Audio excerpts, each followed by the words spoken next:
Hello everyone, welcome to my YouTube channel Quirky Neat Biology. I am Dr. Mrityunjay Kumar. बच्चों, हम लोग देख रहे थे मॉलिक्यूलर बेसिस ऑफ इनहेरिटेंस। आज हम स्टार्ट कर रहे हैं DNA, deoxy ribo nucleic acid. आइए देखते हैं DNA, deoxy ribo nucleic acid. थोड़ा हिस्ट्री देख लेते हैं पहले।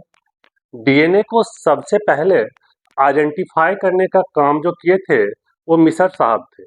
मिसर साहब ने पस सेल्स के न्यूक्लियस में एक डेंस बॉडी को देखे थे और उसके लिए टर्म दिए थे न्यूक्लिन। टर्म न्यूक्लिक एसिड देने का काम किए थे कौन? अल्टमैन। एंड टर्म डीएनए जो दिए थे वो साइंटिस्ट कौन थे? जैकरिस। अब हम बात करते हैं चार्ज ऑन डीएनए। डीएनए पे निगेटिव चार्ज होता है ड्यू टू फॉस्फेट ग्रुप, ये भी हम लोग सीख चुके हैं। डीएनए में शुगर कौन सा होता है? Deoxy ribose sugar. Nitrogen base की बात करें तो 4 टाइप के नाइट्रोजन बेस डीएनए में प्रेजेंट होता है। AGCT, adenine, guanine, cytosine, thymine. ये 4 टाइप के बेस डीएनए में प्रेजेंट होगा। आगे बात करते हैं स्ट्रक्चर ऑफ डीएनए। डीएनए के स्ट्रक्चर को समझने से पहले थोड़ा हिस्ट्री हम लोग देख लेते हैं। विल्किंस एंड फ्रैंकलिन ये एक स्पेसिफिक टेक्निक का यूज किए थे जिसे आप लोग जानते हो एक्सरे क्रिस्टेलोग्राफी टेक्निक। इस टेक्निक को यूज करके सबसे पहले विल्किंस एंड फ्रैंकलिन ने डीएनए का फोटो लिया था और फिर उसके स्ट्रक्चर को एक्सप्लेन करने की कोशिश किए थे। इन्होंने स्ट्रक्चर को एक्सप्लेन करने की कोशिश तो किए थे लेकिन एक्सप्लेन करने में सफल नहीं हो पाए। लेकिन इन्होंने बहुत बड़ा काम किया था कि डीएनए का फोटो लेने में सफल हो गए थे। बाद में इसी फोटो को यूज करते हुए वाटसन एंड क्रिक ने 1953 में डबल हेलिक्स मॉडल डीएनए के लिए प्रपोज किए। ये बेस्ट मॉडल था। आज भी हम लोग इसी मॉडल का स्टडी करते हैं। बाद में इस मॉडल के लिए वाटसन, क्रिक एंड विल्किंस को नोबेल प्राइज दिया गया था। कब? 1962 में। अब आगे देखते हैं double helix model of DNA by Watson and Crick. सबसे पहले आप इसका स्क्रीनशॉट ले लीजिए, फिर हम आगे देखते हैं।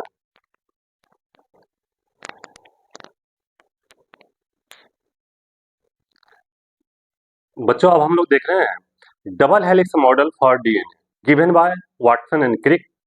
और वो जो बच्चों जिस डीएनए को एक्सप्लेन किए थे वो डीएनए था बी डीएनए।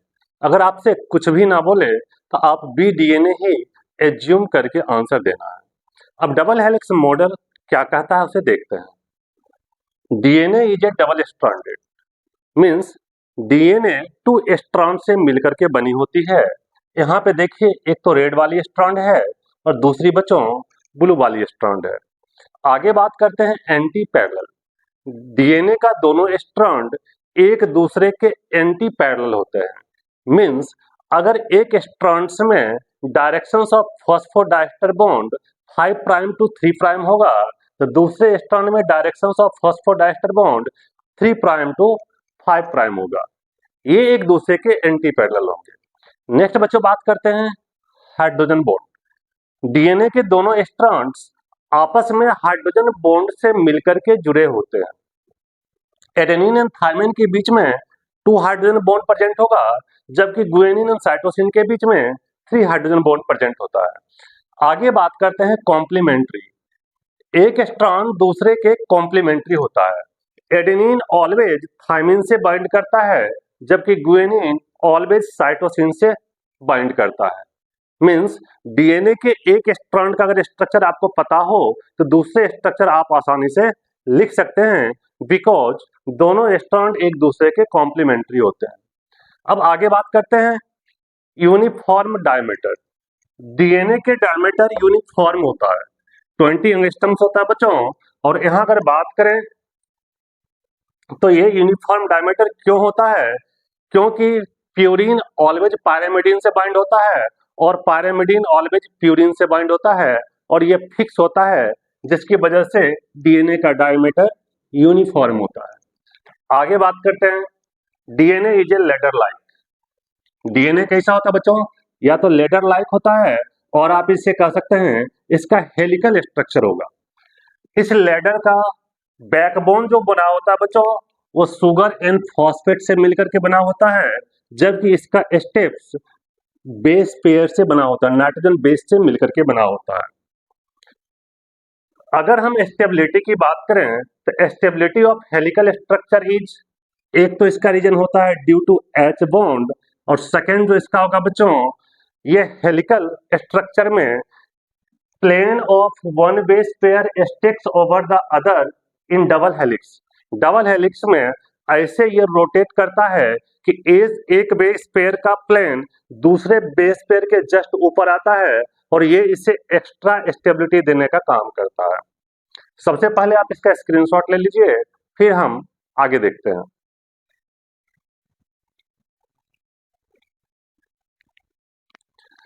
बच्चों अब हम लोग देख रहे हैं configurations of DNA. Distance between two successive steps is 3.4 एंगस्ट्रम्स और 0.34 नैनोमीटर। बच्चों, दो लगातार बेस पेयर के बीच का डिस्टेंस जो होता है वो कितना होता है बच्चों? 3.4 एंगस्ट्रम्स। आगे बात करें डायमीटर की, हम आपको बता चुके हैं डायमीटर कितना होता है, 20 एंगस्ट्रॉम्स। डायमीटर मतलब फॉस्फेट फॉस्फेट के बीच का डिस्टेंस की हम बात कर रहे हैं। अगेन आगे बात करते हैं, हम आपको बताए थे कि डीएनए क्या होता है, रिवॉल्विंग लेडर, घुमावदार जो सीढ़ी होती है, आप इसे एस्केलेटर भी समझ सकते हो बच्चों, तो उस तरह से हमारा डीएनए होता है। अब एवरी स्टेप्स, एक स्टेप अगर ऊपर चढ़ते हो सीढ़ी पे तो आप कितने डिग्री से घूमते हैं? 36 डिग्री से। हेलिक्स लेंथ और पिच लेंथ और वन टर्न ऑफ डीएनए, जिसका बच्चों क्या होता है, ये डिस्टेंस 34 एंगस्ट्रम्स। आगे बच्चों बात करते हैं कंप्लीट टर्न में, अभी बताए थे 10 बेस पेयर, क्योंकि दो बेस पेयर के बीच में डिस्टेंस क्या था, 3.4, तो 10 के बीच में क्या हो जाएगा, 34। ये आराम से आप निकाल सकते हैं। इसको देख करके आगे आप लेंथ ऑफ डीएनए भी कैलकुलेट कर सकते हैं। जितना भी बेस पेयर दिया गया हो, याद रखना हम बीपी की बात किए हैं, टोटल बेस पेयर को 3.4 से मल्टीप्लाई कर दोगे तो आपको लेंथ ऑफ डीएनए आ जाएगा। अब यहाँ पे कुछ बेस पेयर दिया गया है ऑर्गेनिज्म में, ये बहुत ही ज्यादा इंपॉर्टेंट है, इसे आप रट ले। एमटीआर मीन्स मुझे तो रटो। ऑर्गेनिजम्स, ये बच्चों फाएक्स 174 जो बैक्टीरियोफाज है, इसमें टोटल न्यूक्लियोटाइड कितना है, 1386। ये न्यूक्लियोटाइड है बच्चों। लेम्डा बैक्टीरियोफाज की बात करें तो कितना हो जाएगा, 48,502। ये बीपी है, यहाँ पे बेस पेयर है, यहाँ पे न्यूक्लियोटाइड है, याद रखना। इकोलाई, इकोलाई में 4.6 इंटू 10⁻6 बेस पेयर्स। ह्यूमन की बात करें तो हम लोग के हेप्लॉइड सेल्स मीन्स अगर बात करें स्पर्म और ओवम, उसमें कितना बेस पेयर होगा, 3.3 इंटू 10⁻9 बेस पेयर। जबकि हमारे नॉर्मल सोमेटिक सेल्स और डिप्लॉइड सेल में बेस पेयर कितना होगा, 6.6 इंटू 10⁻9 बेस पेयर्स। इसका पहले स्क्रीनशॉट लो, फिर हम लोग आगे देखते हैं।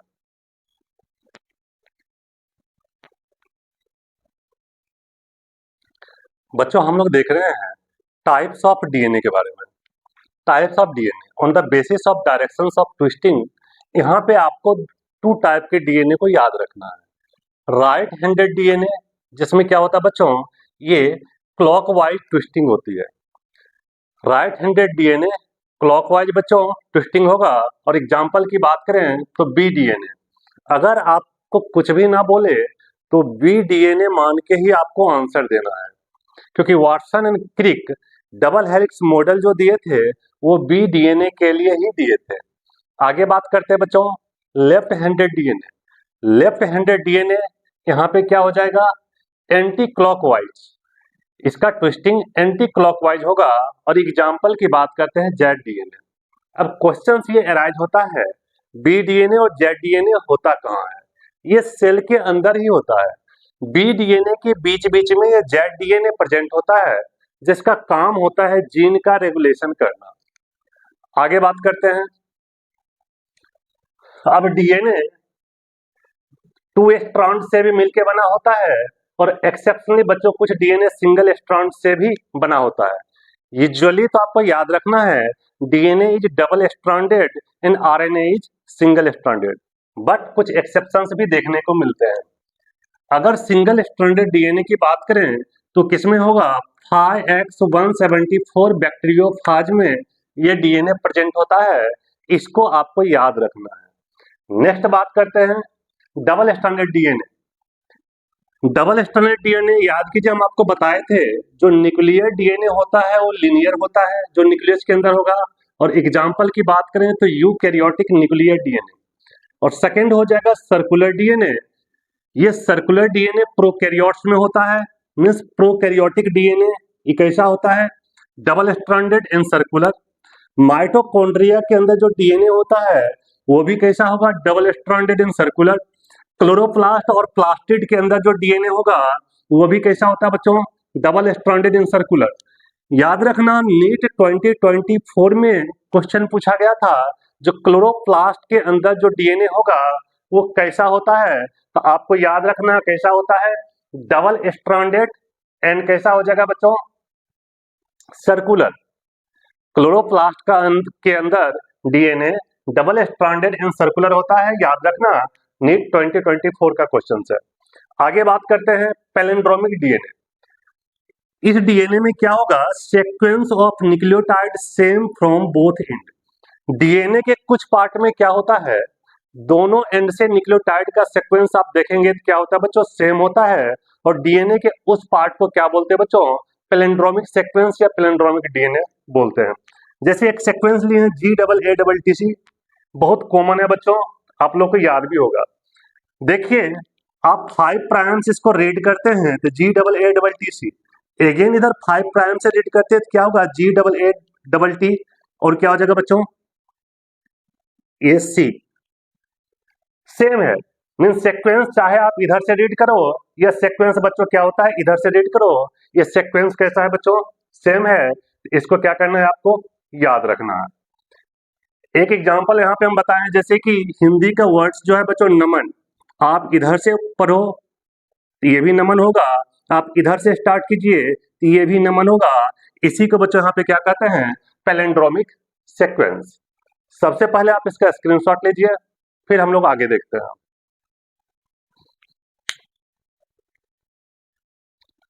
बच्चों हम लोग देख रहे हैं डीएनए, आइए देखते हैं चारगेप्स रूल्स क्या कहता है। ये एप्लीकेबल होता है डबल स्ट्रैंडेड डीएनए। ये रूल तो डबल स्ट्रैंडेड डीएनए में दिया गया है, लेकिन डबल स्ट्रैंडेड आरएनए में भी आप इसे यूज कर सकते हैं और ये सही होगा। ये कहता है total purine equals to total pyrimidines, means किसी भी डीएनए में एडेनिन प्लस गुआनिन का जो सम होगा बच्चों वो साइटोसिन प्लस थायमिन के क्या होता है, इक्वल होगा। और adenine plus guanine upon cytosine plus thymine, और इसको रिवर्स कर दो, cytosine plus thymine upon adenine plus guanine equal to क्या हो जाएगा बच्चों, 1। अब आपको पता होगा एडेनिन एंड थायमिन के बीच में 2 हाइड्रोजन बॉन्ड प्रेजेंट होगा, मीन्स जितना डीएनए में एडेनिन होगा उतना थायमिन होगा ही होगा। अब इस दोनों को रेशियो फॉर्म लिखते हैं, A/T और T/A इक्वल टू क्या होगा बच्चों, 1। आगे बात करते हैं, गुआनिन एंड साइटोसिन के बीच में 3 हाइड्रोजन बॉन्ड होगा। अब इसको आप रेशियो फॉर्म में भी लिख सकते हो, G/C लिखो और C/G लिखो, ये आइडेंटिकल किसके होगा बच्चों, 1 के। ये रूल क्या है बच्चों, चारगेप्स रूल्स। किसके लिए यूज करेंगे, double stranded DNA and double stranded RNA के लिए। अब आगे बात करते हैं बेस रेशियो। बेस रेशियो की बात करेंगे तो ये क्या कहता है, adenine plus thymine upon guanine plus cytosine ये कांस्टेंट होता है for a given species, means ये क्या होगा बच्चों, स्पीसीज स्पेसिफिक होगा। अब डीएनए में एडेनिन प्लस थायमिन का नंबर ज्यादा है या गुआनिन प्लस साइटोसिन का नंबर ज्यादा है, उसके बेसिस पे डीएनए का हम लोग क्लासिफिकेशन भी करते हैं। एडेनिन और थायमिन रिच होगा तो उसे एटी टाइप डीएनए बोलते हैं, एंड गुआनिन प्लस साइटोसिन अगर ज्यादा होगा बच्चों तो उसे जीसी टाइप डीएनए कहते हैं। अगर डीएनए में A+T ज्यादा तो एटी टाइप, और सीधी सी बात है बच्चों 80 टाइप डीएनए का बेस रेशियो क्या होगा, 1 से ज्यादा होगा। एग्जाम्पल आपको याद रखना, यूकैरियोटिक डीएनए, इसका बेस रेशियो 1 से ज्यादा होगा और वो कैसा होता है बच्चों, 80 टाइप होता है। आगे बात करते हैं, अगर डीएनए में जीसी कंटेंट ज्यादा हो as compare to A plus T से, तो ऐसे डीएनए को आप जीसी टाइप बोलते हैं। और जीसी टाइप डीएनए का बेस रेशियो बच्चों क्या हो जाएगा, 1 से कम होगा, क्योंकि आप जानते हैं ये वाला मंजिल ज्यादा और ये वाला कम, तो रेशियो क्या हो जाएगा, 1 से कम आएगा। एग्जाम्पल की बात करेंगे, prokaryotic DNA. Prokaryotic DNA GC type का होता है, याद रखना है। अब आते हैं बच्चों मेल्टिंग पॉइंट ऑफ डीएनए, जिसे आप टेम्परेचर ऑफ मेल्टिंग के नाम से भी जानते हैं। वो टेम्परेचर जिस पे 50% डीएनए अनबाइंड कर जाए उसे बोलते हैं टेम्परेचर ऑफ मेल्टिंग। और टेम्परेचर ऑफ मेल्टिंग किसी भी डीएनए का जो डिपेंड करता है, किस पे डिपेंड करता है बच्चों, ये किस पे, जीसी कंटेंट पे। किस पे बच्चों, ये जीसी कंटेंट पे। मींस क्योंकि जीसी जहां पे ज्यादा होगा मतलब नंबर ऑफ हाइड्रोजन बॉन्ड ज्यादा होगा, क्योंकि जी और सी के बीच में 3 हाइड्रोजन बॉन्ड होते हैं, जबकि एडेनिन प्लस थायमिन के बीच में 2 ही हाइड्रोजन बॉन्ड होंगे। तो जब नंबर ऑफ हाइड्रोजन बॉन्ड ज्यादा होगा तो उसे तोड़ने के लिए आपको टेम्परेचर ज्यादा देनी होगी। तो temperature of melting of DNA depend upon the number of GC content. Next बच्चों बात करते हैं denaturation and the renaturation of DNA. Temperature बढ़ाओगे डीएनए के दोनों स्ट्रैंड अलग हो जाता है, इसे आप क्या कहते हो, डीनेचुरेशन। अगेन कूल कर दो, दोनों स्ट्रैंड कंबाइन कर जाएगा, इसे आप क्या बोलते हैं, रीनेचुरेशन। ठीक है बच्चों, सबसे पहले इसका स्क्रीनशॉट लीजिए, फिर हम आगे इसके ऊपर कुछ क्वेश्चंस भी देखेंगे। अब हम लोग डीएनए पे बेस्ड कुछ क्वेश्चन देखते हैं बच्चों। Calculate the length of DNA in A somatic cells of humans. Human के सोमैटिक सेल्स में अगर डीएनए का लेंथ निकालना हो तो आपको फार्मूला पता है। लेंथ ऑफ डीएनए क्या होता है बच्चों, टोटल बेस पेयर इनटू 3.4 एंगस्ट्रम्स। आप जानते हैं ह्यूमन के डिप्लॉयड कंटेंट क्या होता है, डिप्लॉयड सेल में कितना बेस पेयर होता है, 6.6 इंटू 10⁻⁹ और 3.4 एंगस्ट्रम्स है। इसको पूरा सेट करेंगे तो क्या आता है बच्चों, 2.244 मीटर। मीन्स इसका आंसर क्या होगा बच्चों, 2.2 मीटर। नेक्स्ट बच्चों बात करते हैं, the length of DNA is 1.36 millimetre. Calculate the number of base pair. इसका आंसर आप लोग को खुद से निकाल के एक बार मुझे कमेंट करना बच्चों, अगर नहीं होगा तो आप मुझे बताइएगा, इसे हम आगे एक्सप्लेन करेंगे। अब हम नेक्स्ट क्वेश्चन पे आते हैं। According to given data it may be adenine 25% है, गुएनिन 35% है, साइटोसिन 25% है और थायमिन 15% है। क्या ये डबल स्ट्रैंडेड डीएनए है, डबल स्ट्रैंडेड आरएनए है, सिंगल स्ट्रैंडेड आरएनए है और सिंगल स्ट्रैंडेड डीएनए है? बच्चों थायमिन प्रेजेंट है तो आरएनए तो हो नहीं सकता, तो आरएनए वाला ऑप्शन ऐसे गया। अब दो ऑप्शन बचता है बच्चों, डीएनए डबल स्ट्रैंडेड डीएनए है या सिंगल स्ट्रैंडेड डीएनए है। ये कैसे आप पता करेंगे, according to Chargaff's rules. चारगेप्स rules अगर याद है तो उससे आप इससे पता कर सकते हो। चारगेप्स रूल क्या कहता है, एडेनिन इक्विवेलेंट टू क्या होगा बच्चों, थायमिन। देखो एडेनिन 25% और थायमिन 15%, क्या इक्विवेलेंट है, क्या नहीं है। सिमिलर देखेंगे गुएनिन साइटोसिन, ये भी क्या है, एक दूसरे के सिमिलर नहीं है। मतलब क्या होगा बच्चों, ये डबल स्ट्रैंडेड डीएनए तो हो ही नहीं सकता, मतलब इसका आंसर क्या होगा, SS DNA, single stranded DNA है। अब आगे बात करते हैं, in a DNA 2000 base pairs are present, find out the number of followings. Nitrogen base कितना होगा बच्चों, सीधी सी बात है, 2000 यहाँ पे बेस पेयर है तो क्या हो जाएगा, नाइट्रोजन बेस क्या होगा, इसको डबल कर दो तो 4000। प्यूरिन 2000 प्यूरिन होगा और 2000 बच्चों क्या होगा, पायरिमिडिन्स। न्यूक्लियोटाइड की बात करेंगे तो जितना बेस पेयर है इसको डबल कर दो तो क्या हो जाएगा, न्यूक्लियोटाइड। तो न्यूक्लियोटाइड कितना हो जाएगा, 4000। फॉस्फेट की बात करेंगे तो फॉस्फेट क्या होता है, एक न्यूक्लियोटाइड के अंदर एक फॉस्फेट है तो 4000 न्यूक्लियोटाइड होगा, कितना फॉस्फेट होगा, 4000। n ग्लाइकोसिडिक लिंकेज, एक न्यूक्लियोटाइड में एक ग्लाइकोसिडिक लिंकेज होता है, तो 4000 है न्यूक्लियोटाइड में, कितना हो जाएगा 4000 glycosidic linkage. Length of DNA आपको पता है, आप निकाल सकते हो, इसका स्क्रीनशॉट लीजिए। इसके बाद कुछ और इंपॉर्टेंट क्वेश्चन देखेंगे और एक कंसेप्ट को समझेंगे। बच्चों हम लोग देख रहे हैं प्रॉब्लम बेस्ड ऑन डीएनए, आइए देखते हैं। In a somatic cells of a dog, DNA has 15% adenine, find out percentage of other base. बच्चों अकॉर्डिंग टू चारगेप्स रूल्स, अगर एडेनिन 15% है तो थायमिन कितना होगा, थायमिन भी 15% होगा। तो 15 प्लस 15 कितना हो गया 30%। अब बचा कितना बच्चों 70%। 70% में अब ग्वानिन कितना होगा 35% और साइटोसिन कितना होगा 35%। तो याद रखना, ये चारगेप्स रूल्स लगा देना, आपका आंसर आ जाएगा। नेक्स्ट बात करते हैं, in a double standard DNA 2000 nucleotides are present, find out number of ester bond and phosphodiester bond respectively. ये कुछ नंबर दिया गया है, समझते हैं कैसे बच्चों ये बनता है। देखो ये एक न्यूक्लियोटाइड है, ये दूसरा न्यूक्लियोटाइड है। इस न्यूक्लियोटाइड की बात करें तो इसके फर्स्ट कार्बन से नाइट्रोजन बेस जुड़ा हुआ है और फिफ्थ कार्बन से फॉस्फेट जुड़ा हुआ है, एक कंप्लीट न्यूक्लियोटाइड का फॉर्मेशन होता है। ये दूसरा न्यूक्लियोटाइड बच्चों सिमिलर है। अब ये न्यूक्लियोटाइड इससे जुड़ेगा और बनेगा डाई न्यूक्लियोटाइड।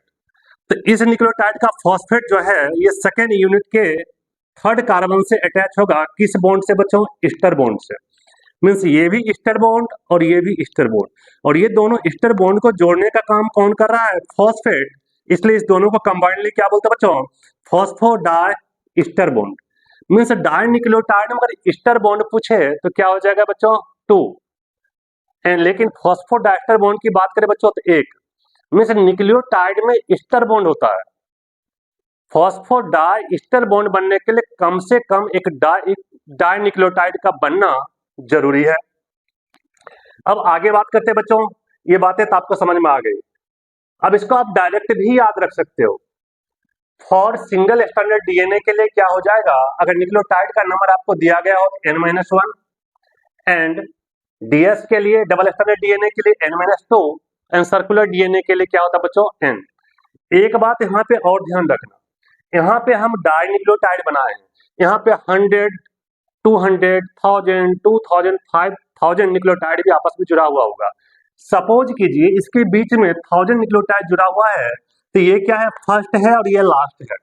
तो देखो फर्स्ट जो है न्यूक्लियोटाइड पे यहाँ पे फॉस्फेट फ्री है, और जिधर बच्चों फॉस्फेट फ्री होता है वही डीएनए का क्या कहलाता है बच्चों 5 प्राइम, और जिधर बच्चों OH फ्री होता है उसे ही बच्चों क्या बोला जाता है 3 प्राइम।